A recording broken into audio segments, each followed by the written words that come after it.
कछु न बसा।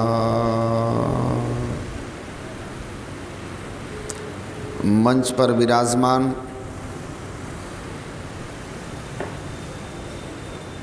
परमाराध्य के सानिध्य और सेवा से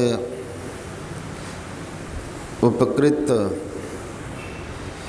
पूज्य चरण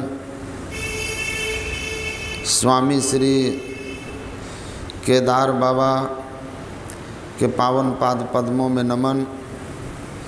श्रद्धेय स्वामी श्री राममूर्ति जी महाराज, अर्चनीय वंदनीय साधु समाज, परम आदरणीय साधक वृंद, सत्संग प्रेमी महानुभावों,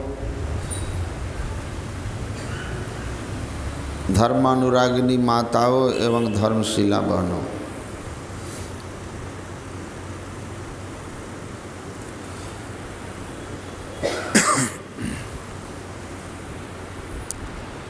भागवत महापुराण में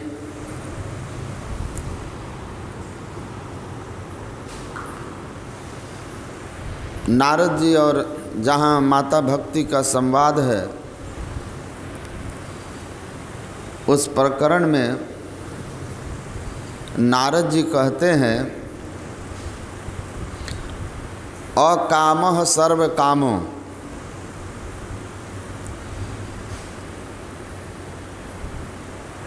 अकामः सर्व कामो निष्कामो उदारधि तीव्रेन भक्ति योगेन योजेत पुरुषं परम। सकल कामनाहीन, कहते हैं जो निष्काम है,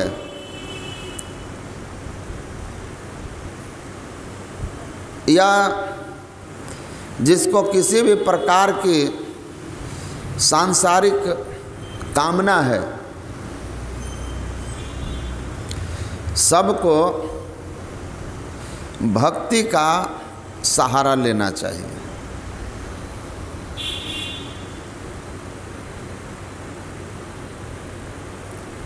या सब भक्ति के सहारे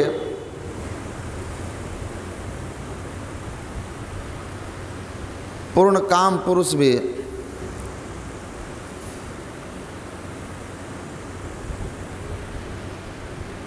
लगे रहते हैं भक्ति में। और आप अभी जो पाठ में सुन रहे थे, यहाँ भी गोस्वामी जी कहते हैं,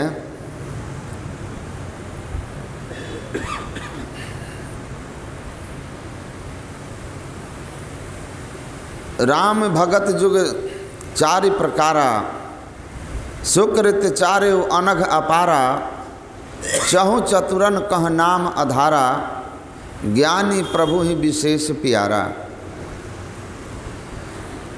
चार तरह के भक्तों का वर्णन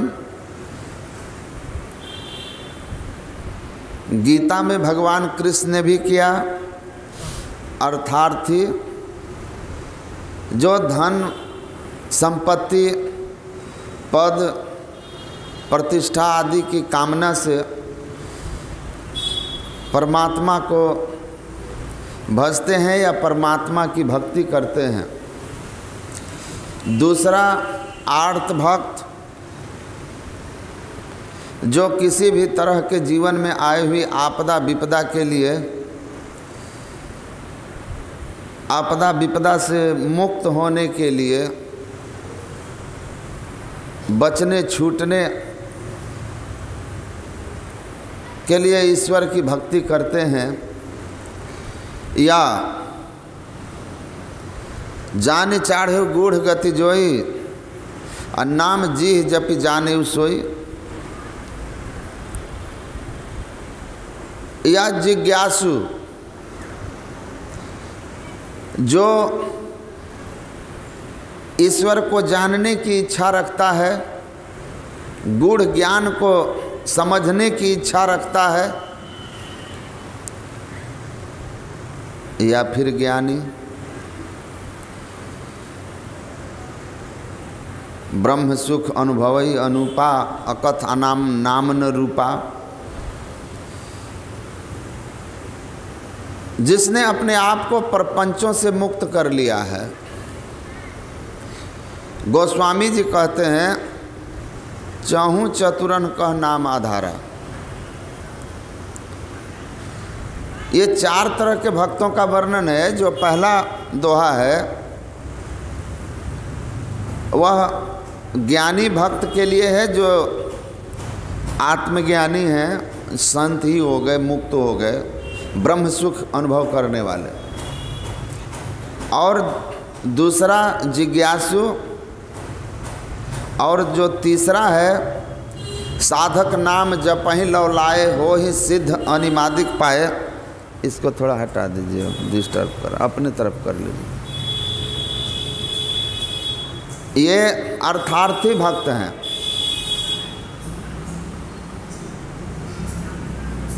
और चौथा, जपहि नाम जन आरत भारी मिटहि कुसंकट होहि सुखारी। ये आर्त भक्त हैं। जैसे सहज उदाहरण है, द्रौपदी जैसे पुकारती है, धन वैभवों के कामना लेकर के, पद की कामना लेकर के, जो जैसे ध्रुव जी ही गए हैं तो उनकी एक कामना थी गोद में बैठना।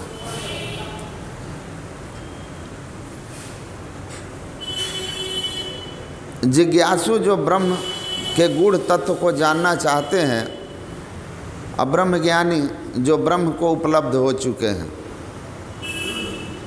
कहते हैं चहु चतुरन कह नाम आधारा। चारों को नाम का ही आधार है। वैसे तो बिना नाम जपे साधना का शुभारंभ कैसे होगा। चित्तवृत्ति के सिमटाव के लिए सबसे पहला साधन गुरु मंत्र होता है। नाम शब्द को कहते हैं। गुरु प्रदत्त शब्द मंत्र हो जाता है तो सबको कहते हैं कि नाम का आधार है। लेकिन गोस्वामी जी एक बात और कहते हैं कि नाम के मर्म को समझिए। भेद जाहि विधि नाम मह, आ बिनु गुरु जान न कोय, आ तुलसी कहीं विनीत बर, जौं बिरंच शिव होय। आ नाम भेद जाने बिना सकल समझ महधूर। कहते नाम का भेद को जानना चाहिए कि नाम कितने तरह के हैं। गोस्वामी तुलसीदास जी महाराज जहाँ लिखते हैं अपने ग्रंथ में नाम के भेदों को, भगवान कृष्ण उद्धव जी को कहते हैं नाम या शब्द। कहते हैं सुनिए, शब्द ब्रह्म का भेद समझिए, नाम का भेद समझिए। क्या भेद है? शब्द ब्रह्म सुदुर्बोधम प्राणेन्द्रिय मनोमयम अनंत पारम गंभीरम दुर्विगाह्य समुद्रवत। वहाँ वो कहते हैं कि 3 तरह का नाम, प्राणेन्द्रिय मनोमयम, प्राणमय शब्द, मनोमय शब्द और इंद्रियमय शब्द। मतलब प्राणमय नाम इंद्रियमय नाम और मनोमय नाम,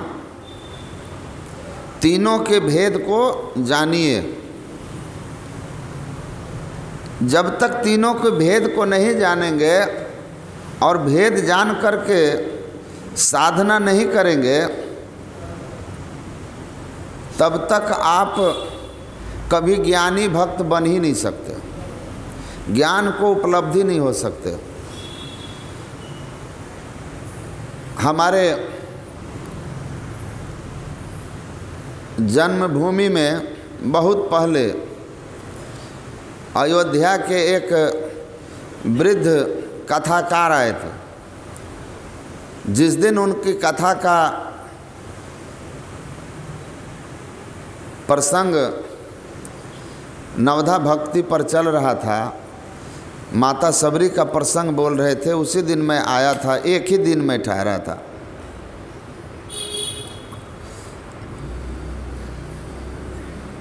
मैं उनसे मिला, उनसे मैंने कहा कि महाराज, नवधा भक्ति में आपने जो वर्णन किया माता सबरी की मुक्ति की, तो आप कृपया कर यह बताएं कि मुक्ति का आधार क्या है। तो उन्होंने कहा कि ईश्वर का नाम सुमिरन कीजिए और सुमिरन करते करते इतना सुमिरन करिए कि आपके अंदर में हरदम परमात्मा का नाम घूमने लगे। इतना मंत्र जपिए, गुरु मंत्र, तो अंत समय में परमात्मा के नाम का स्मरण होगा तो परमात्मा के धाम में आप चले जाएंगे, क्योंकि अंतमति सोगति। हमने उनको कहा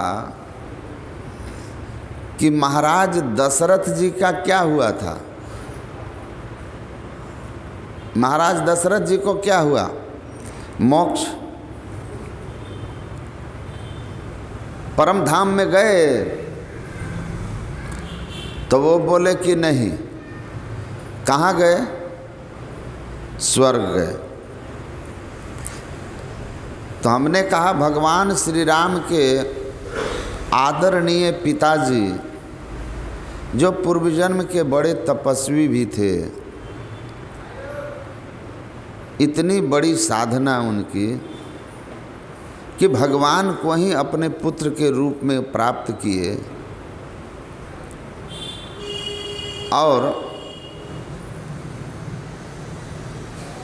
जब उनका शरीरांत हुआ तो शरीर भी बिल्कुल भगवान का नाम लेकर के ही त्यागे। राम राम कही राम कही, राम राम कही राम, अतन परिहर रघुवीर विरह, राव गयो सुर धाम। तो मैंने कहा कि राम राम करते हुए जिन्होंने शरीर त्यागा, वे तो मुक्ति में नहीं जा सके। जो भगवान के आदरणीय पिताजी थे, तो केवल वर्णात्मक, ध्वन्यात्मक, श्रवणात्मक विधि 3, त्रिविध शब्द अनुभव अगम तुलसी कहीं परवीन। मैंने कहा इसका अर्थ समझते हैं महाराज? या फिर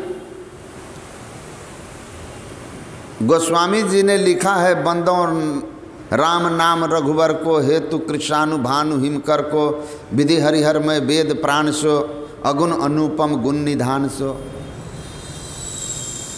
कि वो नाम जो निर्गुण है, अगुणों की खान है, और जो उस शब्द को सुन लेता है वह भी गुणों की खान होता है। निर्गुण स्वरूप से उसका परिचय होता है। आप इसके संबंध में जानते हैं, और दशरथ जी के संबंध में तो मुक्ति नहीं हुई। अब माता शबरी के प्रसंग को आपने सुनाया, लेकिन महाराज जी आपने इसकी व्याख्या नहीं की कि माता शबरी तजी जोग पावक देह हरिपद लीन भई जहाँ नहीं फिरे। माता शबरी ने अपने शरीर का त्याग योगाग्नि में किया, अब परमात्मा के उस धाम में गए जहाँ से फिर संसार में नहीं आते। तो ये योगाग्नि कौन सी अग्नि है जिसमें उन्होंने अपना देह त्यागा? तो दशरथ जी तो नहीं गए थे मुक्ति में, और वो कह रहे थे कि नाम का सुमिरन करते हुए शरीर का त्याग होगा तो उसकी मुक्ति हो जाएगी। तो फंस गए। फंस ही जाइएगा, फंस ही जाइएगा।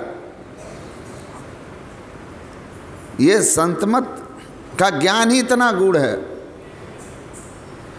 नया जब आदमी रहता है ना, जब आदमी नया नया रहता है ना, देखिएगा आप गांव घर में नया पहलवान किसी को ढाही लगा देगा, है ना। नया नया पहलवानी में उतरा है, उसको जब बल फटता है तो इधर लड़ाएगा उधर लड़ाएगा। और जब बूढ़े हो जाते हैं लोग तो बाबा को देखिए कितने शांति से बैठे हैं, और हम देखिए हिल डुल कर रहे हैं। बाबा गुरु महाराज के समय से संतमत में रहे, और गुरु महाराज के सानिध्य में रह कर के आभा मंडल का ऐसे ही लाभ हो गया। कहते हैं कि प्रथम भगति संतन कर संगा, पहली भक्ति संत का संग। तो आप पूर्ण संत के संग में रहे तो खूब आभा मंडल का लाभ लिए। तो सूर्य की किरण सीधे कहाँ जाती है? चंद्रमा पर, और चंद्रमा से लौट के पृथ्वी पर। तो बड़ा शीतल होता है, बड़ा शीतल होता है जब भाया आता है। वैसे बादल समुद्र से उत्पन्न हुआ तो समुद्र का जल बड़ा खारा होता है, और जब वो समुद्र का जल वाष्प बन के आकाश में बादल बनता है, और तब जब धरती पर बरसता है तो धरती को बड़ा लाभ होता है, हरा भरा कर देता है। और समुद्र का जल अगर आपको एक घूंट दे दें, हम ट्राई करके देखे हुए हैं, एकदम इतना नमकीन की वोमिट कर दीजिएगा आप। और उस जल को अगर सीधा डाल दिया जाए पेड़ पौधों के जड़ में तो सुखा देगा, नमक ही नमक है। तो परमात्मा के निर्गुण निराकार ब्रह्म का दिव्य ज्ञान संत को होता है, और संत भी ब्रह्म को जान करके ब्रह्म ही हो जाते हैं। तो ऐसे ब्रह्म के सानिध्य में बाबा रहे। गुरु महाराज के जो सेवक लोग रहे वो गुरु महाराज के डायरेक्ट प्रकाश में रहे, और वहाँ से प्रकाश कहाँ गया? चंद्रमा में जाता है ना सूर्य का प्रकाश, और जब आता है तो बड़ा शीतल करता है। तो हमको कहे वो लोग कि बाबा किधर बैठिएगा, मतलब इधर बैठिएगा कि उधर बैठिएगा। तो हम कहे कि हम बगले में बैठ के चंद्रमा का शीतलता लेंगे, दूर नहीं बैठेंगे, हम बगल में ही बाबा के बैठेंगे। तो हम नए थे तो थोड़ा होता है ना, जब आदमी गंभीरता आ जाती है, उम्र के हिसाब से भी आती है, साधना जिनकी बड़ी है तो बचपन में भी आ जाती होगी।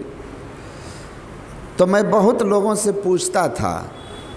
संतमत के जब मुझे समझ आई तो स्वभाव मेरा ऐसा हो गया था, जब मैं हरिद्वार ऋषिकेश में रहता था तो किसी भी पंथ मत के महात्मा मिलते थे तो मैं उनके ज्ञान को संतमत के हिसाब से तर्क करके पूछता था। तो मुझे आश्चर्य होता था कि वो लोग बता नहीं पाते थे, अपने ही जाल में फंस जाते थे, अपने ही बात में फंस जाते थे, क्योंकि उनके पास सही उत्तर नहीं था होता था। क्यों? क्योंकि नाम भेद जाने बिना वे नाम के भेद को नहीं जानते थे। तो नाम शब्द को कहते हैं जिस शब्द से जिसका परिचय हुआ वह शब्द उसका नाम कहलाता है। शब्द है ना, माइक एक शब्द है, माइक एक शब्द है, उस शब्द से इसका परिचय हो रहा है ना, शब्द है। अब यहाँ जो लोग बैठे हैं तो हम लोगों का परिचय किस चीज़ से होता है? आप कहेंगे माइक फलाने बाबा को दीजिए तो आप समझते हैं कि किनका यह शब्द किसका नाम है। तो जो शब्द जिस व्यक्ति का, जिस वस्तु का या जिस स्थान का परिचय करा देता है वह शब्द उस व्यक्ति, वस्तु या स्थान का नाम कहलाता है, नाम कहलाता है।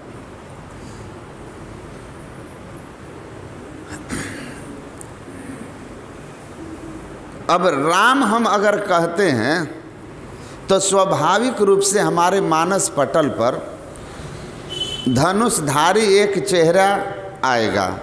जो भगवान राम के बारे में जानते हैं, उनकी तस्वीर देखे हैं तो धनुष धारण किया हुआ एक महापुरुष, एक मूर्ति, एक रूप हमारे सामने आता है। कृष्ण अगर कहें तो मुरलीधारी का ख्याल आएगा, सुदर्शन चक्र वाले का आएगा। तो उसी तरह इसको कहते हैं सगुण नाम, वर्णात्मक नाम। वास्तव में यह वर्णात्मक नाम है। तो भगवान कहते हैं कि नाम के भेद को जाने बिना आपकी जो आध्यात्मिक समझ है वो व्यर्थ ही हो जाएगी, व्यर्थ हो जाएगी। तो भगवान कृष्ण ने तीन कहा कि नाम के तीन भेद हैं। पहला इंद्रियमय, प्राणेंद्रिय, मनोमयम। इंद्रियमय शब्द, इंद्रियमय शब्द कान और मुंह। मुंह एक कर्मेंद्रिय है और कान एक ज्ञानेंद्रिय है। मुंह रूपी कर्मेंद्रिय से बाहर निकला और कान रूपी ज्ञानेंद्रियां जिसको ग्रहण करती है, हम बोल रहे हैं, आप सुन रहे हैं, ये सब वर्णात्मक है, इंद्रियमय है। अब भगवान कहते हैं दूसरा मनोमय है, जो मुंह से निकला नहीं, न किसी के कान को सुनाई दिया, न खुद ही सुनाई दिया, लेकिन मन ही मन बोलते हैं। हम लोग उसको मानस जब भी कहते हैं, मन ही मन से जो चिंतन हो रहा है, मन से जो मंत्रावृत्ति हो रहा। तो तीसरा है प्राणमय। प्राण किसको कहते हैं? चेतन को प्राण कहते हैं। और गुरु महाराज के प्रवचन में है कि चेतन के संचार में जो ध्वनि होती है वह प्राणमय है। और वह ध्वनि क्या है? जो प्रकृति के उत्पत्ति के लिए ध्वनि प्रथम स्फुटित पाराधारा, जिनसे कहिए स्फोट है सो, वह प्रकृति के उत्पत्ति के लिए परमात्मा में जो मौज होती है, उस मौज से जो जड़ चेतन प्रकृति की उत्पत्ति हुई, वह शब्द निर्गुण शब्द है। प्रकृति के कण-कण में समाया हुआ है और ऐसी परम प्रचंडनी शक्ति है कि जब तक वह प्रकृति में है प्रकृति की स्थिति है, और जब निकल जाएगी तो यह प्रकृति द्वय उत्पत्ति लय होवे प्रभु की मौज से। जिस मौज ने सृष्टि की और निकल जाए तो सृष्टि का प्रलय हो जाएगा, वह आदिनाद निर्गुण राम नाम है, निर्गुण शब्द है। उसी को जो ग्रहण करता है वह वास्तव में ब्रह्म सुख अनुभवी अनुपा, वो ब्रह्म सुख की अनुभूति करता है। वो निर्गुण नाम से निर्गुण ब्रह्म से परिचय होता है। सगुण नाम की सिद्धि सगुण ब्रह्म का परिचय कराएगा, असगुण ब्रह्म का दर्शन होगा। महाराज दशरथ को हुआ, ओम नमः वासुदेवाय जपते जपते भगवान विष्णु का दर्शन हो गया ध्रुव जी को। तो जो वर्णात्मक या जो इंद्रिय में या मनोमय शब्द है, यह हमको वर्णात्मक शब्द, हमको सगुण शब्द, हमको सगुण ब्रह्म का दर्शन कराता है। लेकिन निर्गुण ब्रह्म का परिचय कैसे होगा? हम कह रहे हैं परमात्मा अनादि अनंत हैं, निर्गुण निराकार हैं, तो कोई भीतर उस निर्गुण निराकार का कोई फिगर नहीं बनेगा। सगुण का बन जाएगा, निर्गुण का नहीं बनेगा। तो निर्गुण शब्द से हम लोगों का परिचय नहीं है, इसलिए निर्गुण ब्रह्म से भी परिचय नहीं है, न अपने निर्गुण निराकार आत्म स्वरूप से परिचय है। तो उस स्वरूप के ज्ञान के लिए कहते हैं 3 तरह के भगवान ने कहा नाम हैं, इनके भेद को आप जानिए। वर्णात्मक नाम को भी जानिए, ध्वन्यात्मक को भी जानिए। अध्वन्यात्मक में सगुण ध्वन्यात्मक और निर्गुण अनाहत ध्वन्यात्मक। तो जब तक हम साधन करते हैं तो गोस्वामी जी कहते हैं चाहे आप अर्थार्थी रहिए, चाहे आर्त रहिए, चाहे जिज्ञासु हैं, चाहे आप ज्ञानी हैं, सबको नाम का आधार है, भले नाम का भेद अलग अलग है।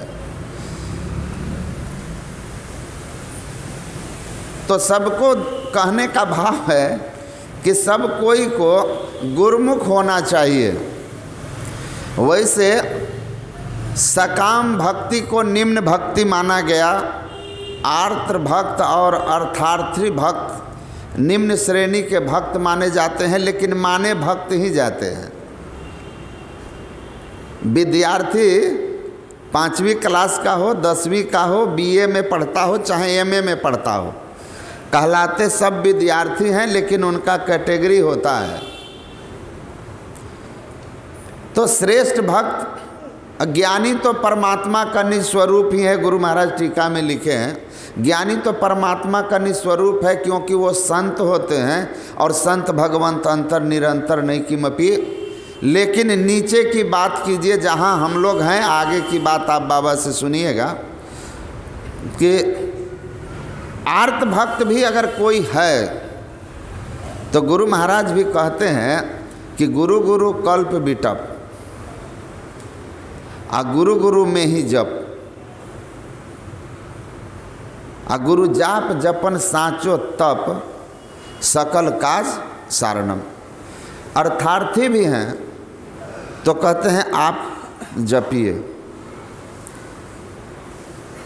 जप से सिद्धि आती है, जपहि नाम जन साधक नाम जपहि लव लाए, हो ही सिद्ध अनिमादिक पाए। लव लगा कर के नाम जप करने से भी सिद्धियां आ जाती है। और आप लोग सुने होंगे, मैं तो सुना हूँ, बाबा देखे हैं प्रत्यक्ष, कि एक रामानंद बाबा थे, उनका लड़का था, मैं उनके लड़के से भी मिला हूँ, रिटायर हो गए, कि उनको जप करते करते एक सिद्धि आ गई थी। तो उनसे कोई कुछ प्रश्न करता था ना, तो राख को हाथ पे रगड़ देता था, और उसका उत्तर लिखा हुआ चला आता था। किसी तरह का प्रश्नोत्तरी का जवाब हाथ पे राख लगड़ दे, आप पूछिए, आ जाता था। गुरु महाराज मना किए, फिर भी करता रहा। एक बार गुरु महाराज बोले अच्छा ले आइएगा मेरे पास। गुरु महाराज के पास आया। गुरु महाराज ने कहा सुना तुम कर देते, बता देते हो। कोई सवाल गुरु महाराज के सामने ही किसी और ने पूछा तो इस तरह से रगड़ा तो कुछ उसको कुछ लिखा हुआ नहीं आया, क्योंकि दीक्षा के समय चमत्कार के लिए भी मना किया जाता है, अंतर की अनुभूति को किसी से कहने के लिए भी मना किया जाता है। गुरु का आदेश नहीं है कि आप इस अध्यात्म विद्या आत्म कल्याण के लिए है, चमत्कार के लिए नहीं है, तो खत्म हो जाती है।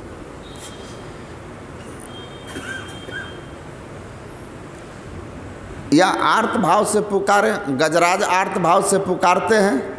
जब ग्राह पकड़ लेता है, संग सखा सब तजी गयो, कोई न निभो साथ, कह नानक यह विपत्ति में टेक एक रघुनाथ।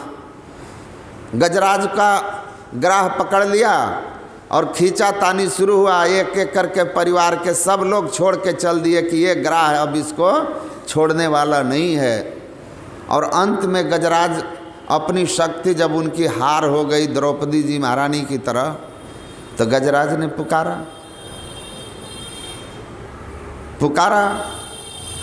तो जब गजराज परमात्मा को पुकारा आर्त हो करके, तो परमात्मा वहाँ प्रकट हुए और ग्राह को मार करके गज को मुक्त कर दिया।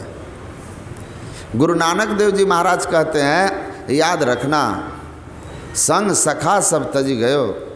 संसार का सब आदमी आपका साथ छोड़ देगा, आज नहीं छोड़ेगा तो मृत्यु काल में छोड़ देगा, पर उस समय भी परमात्मा का नाम, गुरु का मंत्र जो आप जपे हैं और जपते रहेंगे तो आपका काम हो जाएगा। दुर्गति में नहीं जाएंगे, दुर्गति में नहीं जाएंगे। इसीलिए प्रभु गुप्त हैं, गुरु प्रकट हैं, हाँ एक ही दयाल, हरदम जपो कभी ना हटो, तुझे छेड़ेगा ना काल, तुझे छेड़ेगा ना काल। एक व्यक्ति अपनी व्यथा सुना रहे थे कि बाबा मेरे बेटे की शादी तय हो गई, बारात लेकर के मैं कल जाने वाला था, दान दहेज दक्षिणा सब मिल चुका था, बारात कल जाने वाला है और आज 8 बजे दिन में लड़की वाला विवाह करने से साफ इनकार कर दिया। लड़की वाले ने ही इनकार कर दिया। क्यों इनकार किया? तो किसी विश्वासी संबंधी ने ये लड़के वाले से दुश्मनी के कारण लड़की वाले को विश्वास दिला दिया कि उसका लड़का किसी असाध्य रोग का शिकार है, असाध्य रोग का शिकार है। बहुत रो रहे थे कि हम क्या मुंह दिखाएंगे अब। और लड़की वाला कहे किसी कीमत पर नहीं बारात लेके आइएगा, हम शादी नहीं करेंगे, शादी हम अपने तरफ से कैंसिल कर रहे हैं, दहेज लौटाइए या मत लौटाइए वो बाद में देखा जाएगा, रख लीजिएगा, हम शादी कैंसिल कर रहे हैं। लेकिन हम जानबूझ के पैसे के कारण अपने बेटी को नरक में नहीं डाल सकते। और ये उसको विश्वास दिला रहे हैं, लोगों से कहवा रहे हैं, वो कहा सवाल ही नहीं है। हमको जिसने भी कहा वो आदमी गलत नहीं कहा, भरोसा था उसको। ये खूब रोने लगे और उसके बाद अपने तरफ से प्रयास किया, जो करना था कर लिया। किसी ने जब उसके बात को यकीन नहीं किया लड़की पक्ष का, तो ये बोले कि बाबा मैं गुरु महाराज के तस्वीर जहाँ लगी हुई थी दीवार पर, दरवाज़ा बंद करके शाम में 7 बजे तक हमने खूब प्रयास किया, क्योंकि कल बारात जाएगी। नाना जब होते रहा, कहीं कोई आशा नहीं दिखा। सकल भूले ये के रहे, गुरु तुम पद स्नेहु। बोला सब जगह से हार करके दुख हरो द्वारिका नाथ वाली स्थिति में आ गया। एक टक से गुरु महाराज को देखते थे और मंत्र को जपते थे। थकने लगते, आंख बंद कर लेते, मंत्र जपते। रात भर एक समाज का प्रतिष्ठित व्यक्ति जो अपने गांव के सरपंच भी रह चुके थे, 2 बार सरपंच भी रह चुके थे, बोले एक टक देखता था, रोता था, आंख बंद करता था, जप करता था, रोता था। आश्चर्य के साथ वो बोले, मैं धरहरा में था मैं उस समय, और धरहरा के पास की ही घटना है। तो वो बोलते हैं कि बाबा चमत्कार देखिए गुरु महाराज का, कि सुबह होते होते 7-8 बजे वह आदमी जो विवाह में विघ्न डालने के लिए खेल खेला था, उस आदमी की गुरु महाराज मति बदले और वही जाकर बोला कि देखिए उससे हमारी बहुत भयंकर पुरानी दुश्मनी रही थी। हम सोचे ऊपर से तो मेल कर लिए, लेकिन भीतर से हमको लगा बदला लेने का यही अवसर है। मैं आपको आकर के जो कुछ भी कहा मुझको उसके लिए माफ़ कर दीजिएगा। सारी रात मैं सो नहीं सका। जब भी सोने की कोशिश करता तो लगता था कि कोई विकराल रूप, एकदम से विकराल चेहरा कोई हमको पकड़ने के लिए दौड़ रहा है। तो मुझे लगा कि हमसे ईश्वर नाराज़ हैं, ईश्वर हमसे नाराज़ हो गए। वो आदमी प्रतिष्ठित है, वो रोता होगा तो भगवान जो है हमको दंड दे रहे हैं, नरक दिखा रहे हैं कि कौन सा नरक होगा। सो हम रात भर जगे रह गए हैं, डरे रह गए हैं। आप क्षमा कीजिए और लड़की वाले को हाँ कर दीजिए, उसके बेटे को कोई बीमारी नहीं है। मैं लिख के रखा हूँ, ये प्रसंग पूरा नाम पता सब रखा हूँ, ताकि कभी इसको वर्णन किया जा सके। तो वो गुरु महाराज को जप रहे थे। जिसको डर लगा उसको तो लगा कि भगवान जमराज भेज रहे हैं। गुरु महाराज संत भगवंत अंतर नहीं। तो आप इस बात को निश्चित जान लीजिए कि किसी भी रूप में, चाहे आर्त भक्त हों, चाहे अर्थार्थी हों, चाहे जिज्ञासु हों, आप अगर एकनिष्ठ होकर के गुरु मंत्र को जप करेंगे तो गुरु महाराज कहते हैं सकल काज सारणम। कल्प वृक्ष के नीचे जाकर के किसी चीज़ की कामना हो जैसे पूरा होता है। और तुलसीदास कहते हैं गुरु मंत्र क्या है, पायो नाम चारु चिंतामणि, उर करते न खसई हो, अब ले नशानी अब न नशई हो। चिंतामणि पत्थर जिनके पास हो, जो चिंतन करता है उसकी चिंताओं का नाश करता है।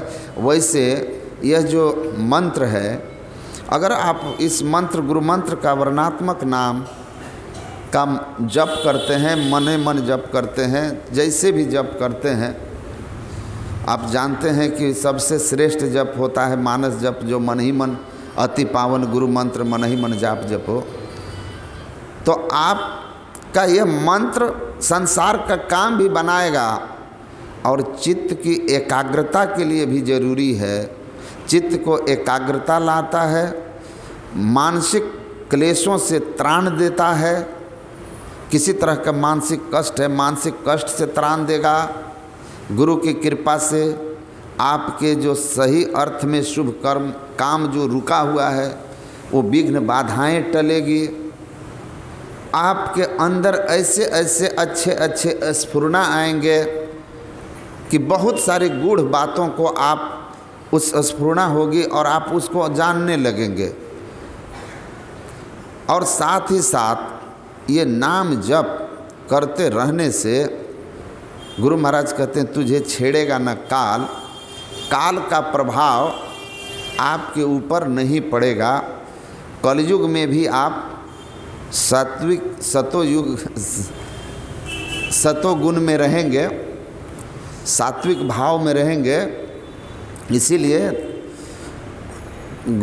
दादू दयाल जी कहते हैं, दादू नीको नाम है तीन लोक तत्सार, रात दिवस रटबे करो रे मन याही विचार। कहते हैं मन में और कोई विचार करने की ज़रूरत नहीं है,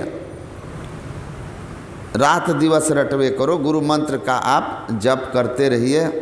तीन लोक तत्सार, कहते हैं तीनों लोक का सार है दादू नीको नाम है।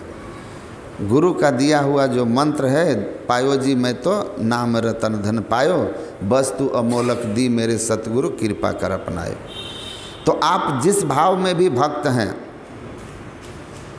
अगर गुरु मंत्र का ठीक ठीक जप करते रहेंगे दृढ़ता और विश्वास के साथ, मंत्र जाप मम दृढ़ विश्वास पंचम भजन सुवेद प्रकाशा, तो लोक और परलोक दोनों उत्तम बनेगा। और अंत में इस नाम को जप करके और धीरे धीरे जो आगे की साधना है करके अंत में निर्गुण नाम भी मिल जाएगा। लेकिन वो बहुत ऊंची बात है। अभी जहाँ हैं तो हम इस नाम को भी, इसकी महिमा को जानें और खूब लगन और श्रद्धा प्रेम से जपें, तो हमारे जीवन में न किसी तरह का मानसिक क्लेश से हम परेशान होंगे और आर्थिक जिज्ञासु जो भी हैं उन सब की पूर्ति होगी। और अंत में ब्रह्म सुख अनुभवी अनिपा बिंदुनाद की साधना है। अब आगे बाबा से सुनेंगे। पूज्य बाबा बड़े हमको स्नेह देते हैं जैसे छोटे को देना चाहिए। सबसे कमी आजकल स्नेह का है, जो जल्दी मिलता नहीं है। सब कुछ मिल जाता है, स्नेह नहीं मिलता है। लेकिन बाबा हमको बहुत स्नेह देते हैं। मैं इनका हमेशा इस बात के लिए कृतज्ञता अनुभव करता हूँ। आइए गुरु महाराज के चरण शरण में रह कर के जो इनको मिला है उसका कुछ आप लोग हम लोग ग्रहण करें। बोलिए श्री सद्गुरु महाराज की जय।